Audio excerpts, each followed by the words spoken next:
Hello good morning all. இன்னைக்கான tarot predictions are blessing என்ன வருதுன்னு பார்க்கலாம். Card of the day. So இன்னைக்கான கார்டு என்ன அப்படின்னு நம்ம பார்த்தோன்னா, ஸோ இன்றைக்கான கார்டு 2 ஆஃப் வான்ஸு.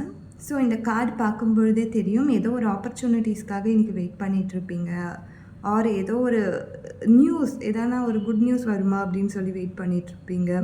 கையில் உங்கள்கிட்ட எல்லா சஃபிஷியன்ஸான ஹாப்பினஸ் இருந்தும் அது எங்கேயோ வேறு எங்கேயோ இருக்குது அப்படின்னு நினச்சி வேறு ஒருத்தவங்க மூலிமா அது கிடைக்குமோ அப்படின்னு சொல்லி எதிர்பார்த்துட்ருக்கலாம். ஸோ இந்த மாதிரி பல்வேறு ஆங்கிள்ஸில் நம்மளும் யோசிக்கலாம்.